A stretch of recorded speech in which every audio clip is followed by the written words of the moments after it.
In the land of the tyrant, where the sun never sets, we march to the beat of oppression's drums. Che Guevara on YouTube, you'll be greeted with an overwhelming amount of videos calling him a murderer, psychopath, homophobe, racist, and so on. You're wearing a mass This video is by Overzealots, which I like the video, so I will subscribe. murderer's t-shirt. He personally murdered or had murdered thousands of Cuban citizens. It's like walking around, again, with a Stalin t-shirt. There exists very few well thought out rebuttals to these claims on this website. The videos on the screen right now are really good in my opinion, but they're unfortunately drowned out by the slander. I get a lot of comments from people who are curious as to why I keep a portrait of a supposed tyrannical mass murdering bigot in my living room, especially since I emphasize democracy so much in my videos, and that's because he's not a mass murderer. In fact, you'd be hard-pressed to find a single verifiable instance of him killing even one innocent person. The lack of knowledge— What? Are you serious? When it comes to Che Guevara is evident. There are countless YouTube historians who can't even get the dude's birthday right, yet somehow feel the need to fill you in on the truth about Che Guevara. Ernesto Che Guevara was born June 14th, 1928 in Rosario, Argentina. Yes, although Wikipedia will tell you that his birthday was June 14th, his actual birthday was a month earlier, on May 14th. We know this because the most acclaimed biography on Che, written by John Lee Anderson, explains how Che's own mother admitted this fact to an astrologer on the literal first page of the book. If you're gonna make a truth about Che Guevara video, don't you think you should at least skim what is considered to be one of the most significant pieces written about the man? I don't bring this up to be pedantic. Anderson is such an important journalist on the topic of Guevara that he is credited with literally helping to find Che's remains after 30 years. He might be worth the read. This may seem like a small detail I'm obsessing over, but it's emblematic of the greater lack of respect for this topic. So, in this video, I'll take the 3 big accusations levied against Guevara, that he was a mass murderer, racist, and a homophobe, and refute each claim. Was Che Guevara a murderer? Well, the good folks over at PragerU sure seem to think so. They also like to draw Che as though he was a brown person for some reason, even though he was a white dude with Irish and Spanish ancestry. I guess drawing the guy with a darker complexion while trying to paint him as a terrorist plays well with their conservative base. Anyway, for those unfamiliar with Guevara's story, he was born into a well-off family in Argentina with a bad case of asthma. He was very bright and he studied to become a doctor. When he was in his early 20s, he and his friend decided to go on a trip from Argentina all the way up to North America so they could experience the world around them. On this trip, Che saw the immense suffering and poverty in Latin America, and he understood the culprit to be US corporations and imperialism that looted the lands and marginalized the indigenous peoples. He even witnessed the US-led overthrow of democratically elected Guatemalan president Jacobo Arbenz because American corporations wanted to continue— Bro, we're always overthrowing fucking countries.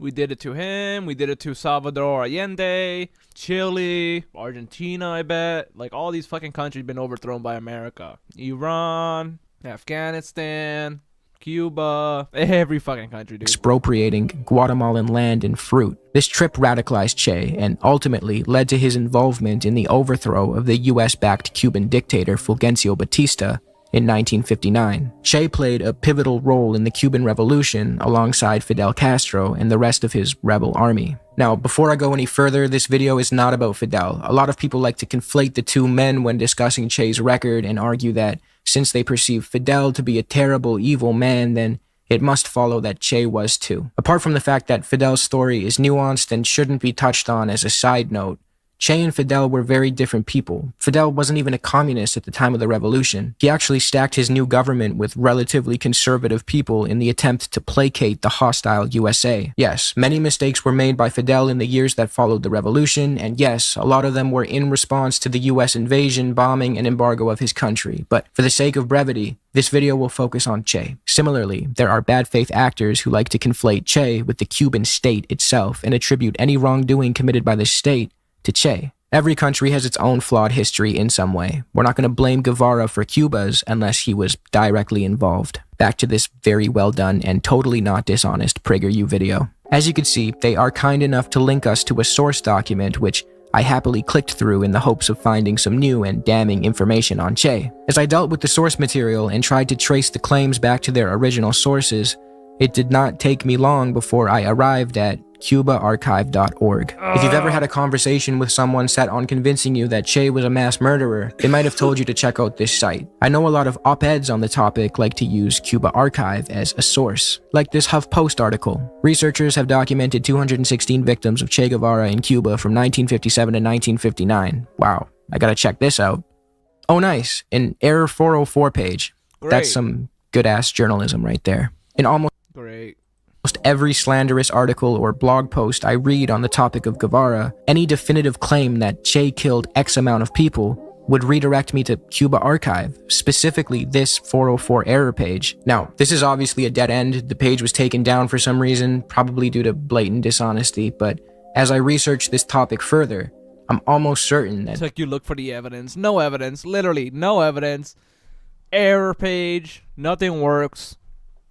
this page is the one being debunked in a 4-year-old video by a YouTuber called Bad Empanada, where he goes in depth on the topic and does a really good job highlighting how dishonest Cuba Archive can be. I definitely recommend you check it out if you want more on this topic. As of 2025, Cuba Archive is still home to a database that lists the names and cases of people who died or disappeared under both Batista and Castro's rule, which on its face seems like a useful tool that could help us to further understand the severity of the issue at hand, until we very quickly see that this database is filled with dishonesty and misappropriations of their very own source material. Not to mention, citing Cuba Archive, a database that covers deaths and disappearances committed by the Cuban state since 1952, doesn't necessarily fill you in on whether or not Che Guevara was the culprit. But to illustrate my point about the misinformation prevalent on this website, let's look at the case of a man who we know for certain Che personally killed because he wrote about it in his diaries. Killed, not murdered. There is a difference, and it's an important one, and we'll get into the distinction in a bit. This is a case that is often used when trying to paint Che as a mass murderer because it's the one instance of a killing that we can actually confirm with a primary source. Eutemio Guerra, Cuba Archive states, was a peasant and rebel army member executed on charges of being a Batista government informant by Che himself. And the source they quote for this is, oh, would you look at that? It's John Lee Anderson's biography. Well, luckily for us, we have a copy of Anderson's book, so we can get that much-needed context directly from the source. Eutemio Guerra was, in fact, a peasant who joined the rebel army to fight against Batista, but he betrayed the rebels and collaborated with the enemy. This led to the rebel army's location being compromised and bombed, and it even led to the death of a rebel guerrilla. It's important to note that treason and betrayal was known to bring a death sentence. That much was made clear before joining the rebels. When Eutemio was captured by the rebels, they found an army safe conduct pass bearing his name and proving he collaborated with the enemy. Eutemio didn't even try to ask for clemency because he was well aware of his crimes and he knew that the punishment for treachery was death. Eutemio got down on his knees, asking that he be shot to have it over with. Now, instead of just brazenly executing him on the spot the way a mass murderer would have no problem doing, Che and the rebels conducted a makeshift trial for Eutemio. They were in the middle of a guerrilla war, so they had to make do with what they could, but he was given a trial nonetheless. Even Cuba Archive nonchalantly admits this. Fidel ultimately gave the order to execute the man who betrayed the army and led to the death of a fellow rebel, and Che, only after seeing that nobody else wanted to carry out the execution, did so. Now you tell me if that constitutes murder. So if you were in a military squad and someone betrayed your squad, and then like they gave information to the enemy and the enemy killed your allies, and then nobody else wanted to carry out the punishment of death, even though they carried a trial out, a death penalty. Because under any military, if you betray the military, you're gonna die, honestly. Like, especially and you get someone killed. No, that's not a murder. Murder is a legal term encompassing the unlawful killing of an innocent person. This is obviously a tragic story, but murder is not the appropriate word to use. Otherwise, we would have to turn to other nations like the US, who also consider treason to be punishable by death and consider that practice to be murderous as well. It's very clear that a lot of nuance is stripped away from this case if you just read the Cuba Archive page on it. Like I said, Che's detractors like to publicize the story of Eutemio Guerra because it's the only confirmed case of Che personally killing someone. Like this hit piece written by Alvaro Vargas Llosa that reads, Guevara shot Eutemio Guerra because he suspected him of passing on information.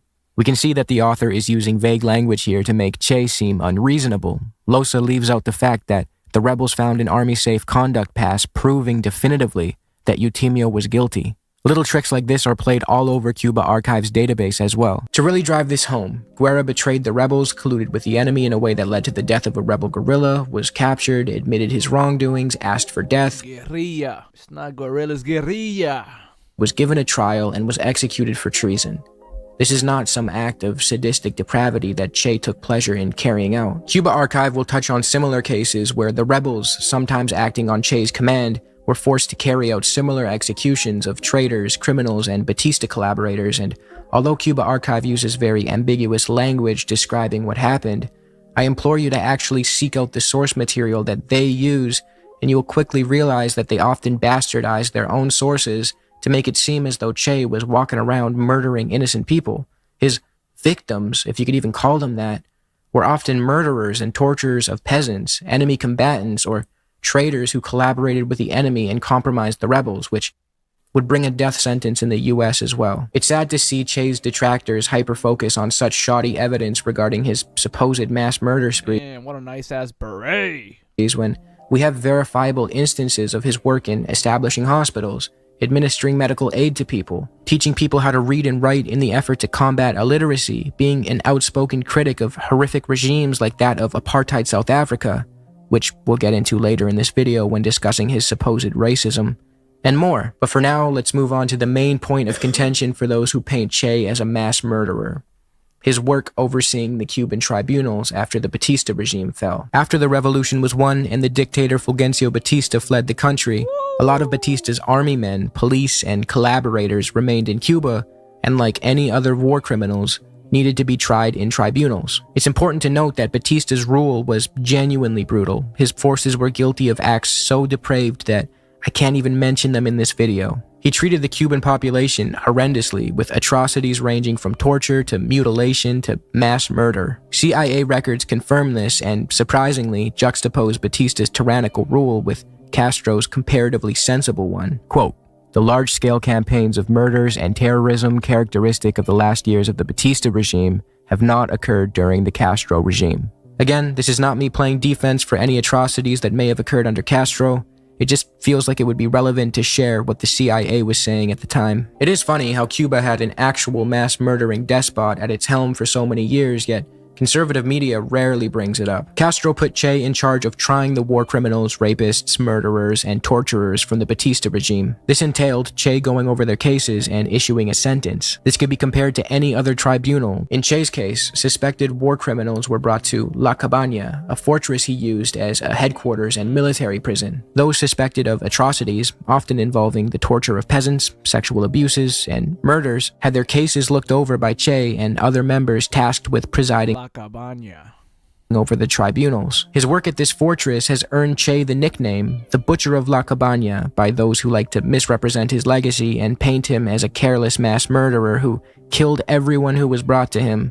But the historical record begs to differ. Orlando Borrego, the accountant who administered La Cabana's finances and fellow tribunal president, had this to say about the trials. "Our paramount concern was to ensure that revolutionary morality and justice prevailed. Che was very careful. Nobody was shot for hitting a prisoner, but if there was extreme torture and killings and death, then yes, they were condemned to death. The whole case was analyzed, all the witnesses seen, and the relatives of the dead or tortured person came, or the tortured person himself." In addition to this, Anderson reports that Che never attended the trials or met with defendants himself as to not jeopardize the legal process and intertwine personal vendettas with justice. He just went over the cases with his fellow judges and reached a verdict on the basis of evidence alone. Borrego also mentioned that Che took great care in selecting the judges and prosecutors, and that the rebels who were mistreated were not allowed to pass judgment on their former torturers. He went on to talk about how there were people and prosecutors who would superfluously ask for the death sentence, but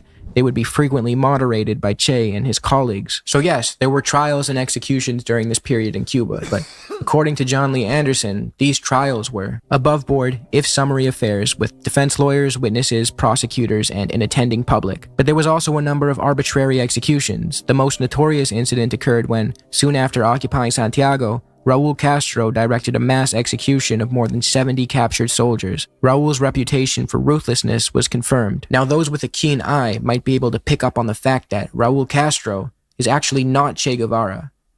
Those are different people. Anderson goes on to say there was little overt public oppositions to the workings of revolutionary justice. On the contrary, Batista's thugs had committed some sickening crimes and the Cuban public was in a lynching mood. Che warned his judges to be scrupulous about weighing the evidence in each case so as not to give the revolution's enemies additional ammunition, but the trials had to continue if Cuba's revolution was to be secure. In a book by Paco Ignacio Taibo called Guevara, also known as Che, Taibo says this about the trials. Without a doubt, Che was in favor of the summary trials, but the tales woven by Cuban exiles in which he was the butcher of La Cabana presiding over most of the shootings in Havana are flights of fantasy. Revolutionary Tribunals number 1 and number 2 did sit at La Cabana, the first trying policemen and soldiers, the second, which did not pass death sentences, trying civilians. I really want to emphasize that. The tribunals tasked with dishing out civilian sentences did not condemn non-combatants to death. Che sent many people, even the innocent, to their deaths. Now, before you accuse me of using evil Marxist sources, Taibo's book was cited as a source on that Cuba archive entry on Guero that we covered earlier. I'm using the same sources used by a website dead set on framing Che as the devil. To add to this, in a forum with PBS, John Lee Anderson said, "I have yet to find a single credible source pointing to the case where Che executed an innocent. Those persons executed by Guevara or on his orders were condemned for the usual crimes punishable by death at times of war or in its aftermath: desertion, treason, or crimes such as rape, torture, or murder." I should add that my research spanned 5 years and included anti-Castro Cubans among the Cuban-American exile community in Miami and elsewhere. From what we can tell, Che was far from a careless murderer. He actually seemed to be very cognizant and fair. This is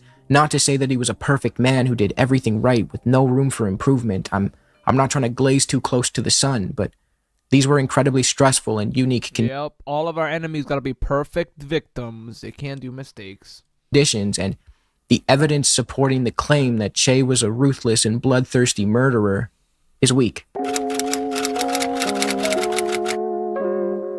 Hey, Ryan Reynolds here for Mint Mobile with a very exciting announcement. Shut up.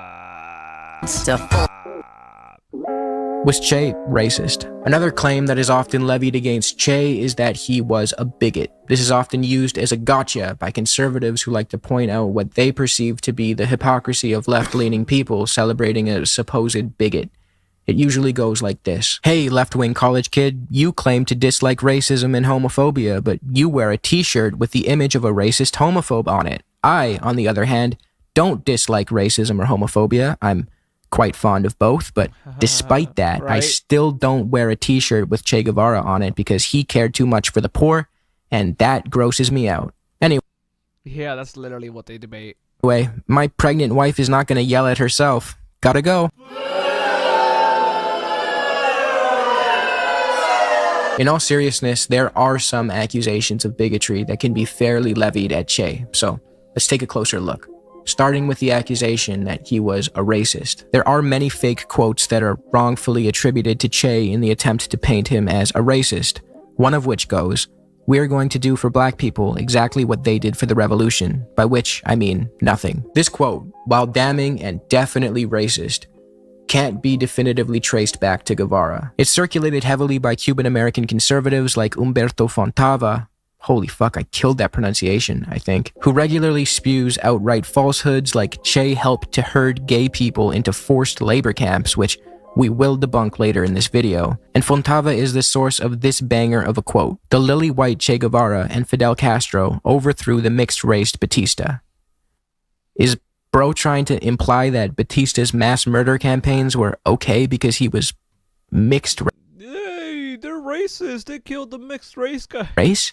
What kind of identity politics bullshit is this? I refer you back to the CIA document about Batista's brutality. Also, I have a hard time believing that Fontava gives any semblance of a fuck about racism considering he collaborated with Bill O'Reilly, who made Ew, that's gross.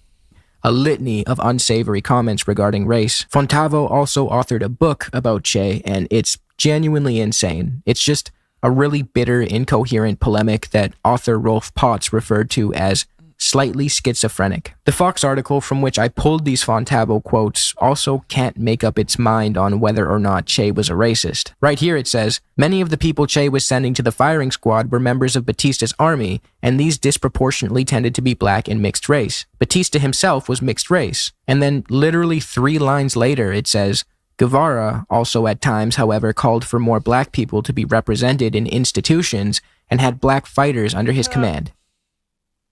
What are we doing here, guys? However, there is a genuinely racist quote that was written by Che, and it is worth talking about. Remember how I mentioned that Che was born in a well-off white family in Argentina and had a sheltered and privileged upbringing? Well, this upbringing came with blind spots. When he was a young man in his early 20s traveling around South America on his motorbike, he kept a personal diary, which is now a famous book called The Motorcycle Diaries. In this book, he wrote a horrific and inexcusably racist passage about black people. It goes like this. The blacks, those magnificent examples of the African race who have maintained their racial purity thanks to their lack of an affinity with bathing, have seen their territory invaded by a new kind of slave, the Portuguese. And the 2 ancient races have now begun a hard life together, fraught with bickering and squabbles. Discrimination and poverty unite them in the daily fight for survival, but their different ways of approaching life separate them completely. The black is indolent and a dreamer, spending his meager wage on frivolity or drink. The European has a tradition of work and saving, which has pursued him as far as this corner of America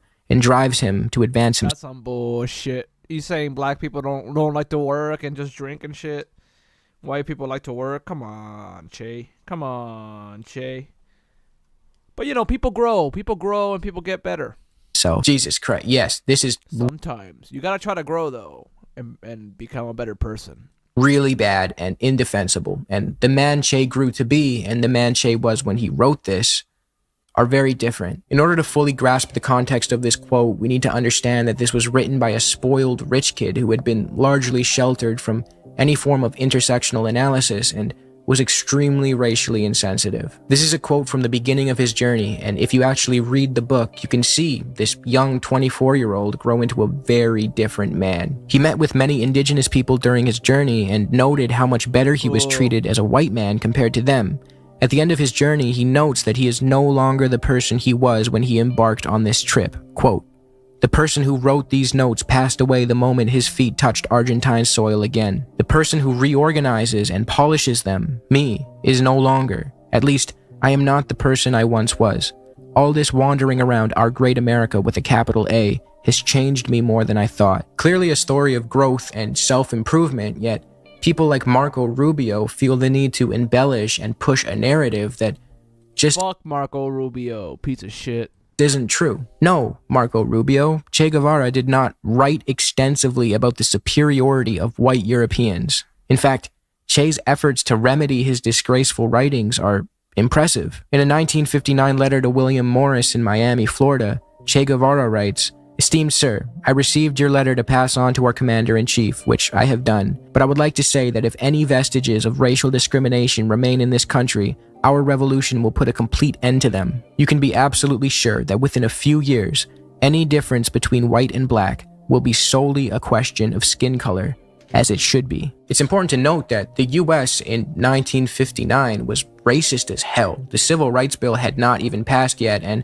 the president who ended up passing it, LBJ, referred to it as the N-word bill, but that's a different story. Che was also loudly against apartheid in South Africa, and he even gave a now famous speech on this topic at the UN, where he said, "Once again, we speak out to put the world on guard against what is happening in South Africa. The brutal policy of apartheid is applied before the eyes of the nations of the world. The peoples of Africa are compelled to endure the fact that on the African continent, the superiority of one race over another remains official policy, and that in the name of this racial superiority, murder is committed with impunity. Can the United Nations do nothing to stop this?" He then, in the same speech, went on to detail the crisis inflicted upon the people of Congo and the role of imperialism in the appropriation of their land and resources. He actually cared so much about Congo that he left his post in Cuba, relinquished his Cuban citizenship and all creature comforts that came with it, so he could personally go to the DRC and try to spur revolution. This is not just some guy who overthrew a dictator and then bathed in the glory and lived a comfortable hedonistic life. For a guy who supposedly wrote extensively about the superiority of white people, as Marco Rubio claims, Everything he wrote and did as an adult seems to directly contradict that claim.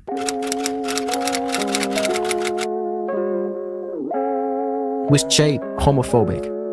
Similarly to his distasteful comments in regards to race, a young Che Guevara could also be quoted making a definitely homophobic remark about a gay person. He referred to a man as a pervert and then followed up the quote by saying, "Apart from being a homosexual, he had been very nice to us." Yeah, really bad, indefensible, and just like his racist remarks that we touched on earlier, he said this as a young, sheltered rich kid in the 1950s, and then he grew up. But see, if the conversation started and ended there, I would have no problem conceding the point that Che had said some homophobic shit. He is, after all, just a man, but that's not what his detractors do. They go on to say that he rounded up gay people and forced them into concentration camps after the Cuban Revolution. Some Not true. dishonest actors go as far as to claim that he murdered people for being gay. Che Guevara executed gays, right? This is a guy, when you wear a Che Guevara shirt, you're wearing a Hitler who was less successful in being charismatic and duping people. Now, this is just blatantly untrue. There is no verifiable record of Che killing people for their sexuality. What is often being referred to when people make this point is the UMAP system in Cuba. The UMAPs were military units to aid production, and people who opted out of military service had to serve their country in a different way, and they were sent to these forced labor camps. At the time, gay people were not allowed to serve in the Cuban military, the same way they weren't allowed to serve in any other country's military, and they were subjected to forced labor in these Cuban camps. It is worth noting that draft dodgers in the US were sent to prison, where the 13th Amendment turned them into literal slaves, but that's another story. Yes, the UMAPs were despicable and unjustifiable. No, just because the Americans did similar shit does not make it okay. There are also reports of gay people being mistreated and abused in these camps. It undoubtedly was really inexcusably bad, considering Fidel Castro felt the need to issue an apology for this dark period in Cuban history, saying, "If anyone is responsible, it's me." The dreaded UMAP system ran from November 1965 to July of 1968. 3 years too long, if you ask me. But again, this video is not about the Cuban state. It's about Che Guevara. So, what was he doing during this time? Oh yeah, he was in Congo.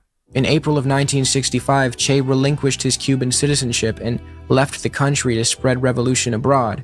He left Cuba 3 months before the UMAPs were established. In a farewell letter to Fidel, written by Che on April 1st, 1965, he says, "I formally resign my positions in the leadership of the party, my post as minister, my rank of commander, and my Cuban citizenship. Nothing legally binds me to Cuba. The only ties are of another nature, those that cannot be broken, as can appointments to posts." Che died 2 years after writing this in 1967, and the UMAPs ended in 1968. During their runtime, Che was in Congo, and then Bolivia, and then he was killed. He had nothing to do with them. Now, could Che have done more to stick up for LGBT rights in Cuba, especially during a period of machismo and ignorance towards gay people? Yeah, I'm sure he could have, and that would have been cool as fuck. But again, this was the 1960s. That doesn't make it right. Homophobia was never right, but apart from a single homophobic passage written when he was in his early 20s, he was 24, Che was not this raging homophobe who rounded up gay people and threw them into camps or killed them. That just isn't true. In summary, in his youth, Che wrote racist and homophobic things. We know he grew out of his racism, as his later actions showed. We can't say for certain whether or not he grew out of his homophobia, but we could infer that as he matured and became a Marxist, he rid himself of these bigoted ideas and focused on solidarity. There are no actions or writings from his adult life that suggest that he was a horrific homophobe, but without new evidence, we'll never know for sure. It's not uncommon to meet people who hate Che and the Cuban government for anecdotal reasons. I have people close to me who lived in Cuba under Fidel and they really loved him, but that's why we don't use anecdotes and we stick to empiricism. History is not made up of great, infallible people. It's made up of people reacting to their environments and material realities. There's no such thing as a perfect person, but I agree with Jean-Paul Sartre when he said that Che Guevara was the most complete human being of our age.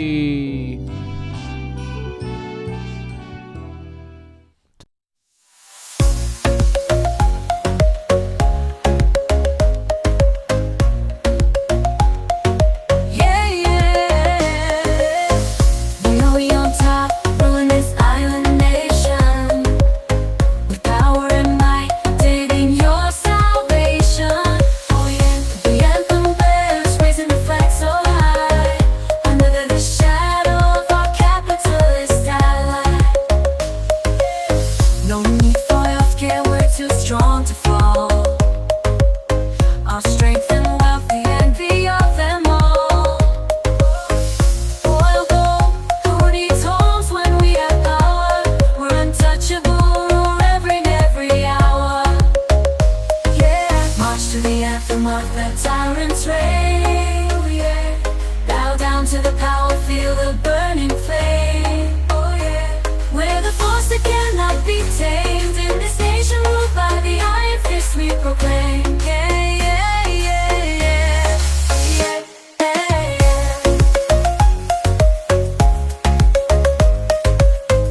sets. We march to the beat of oppression's drums. With a powerful ally, our ruling fist is clenched. We'll trample over the weak. Our kingdom will never crumble. From the blood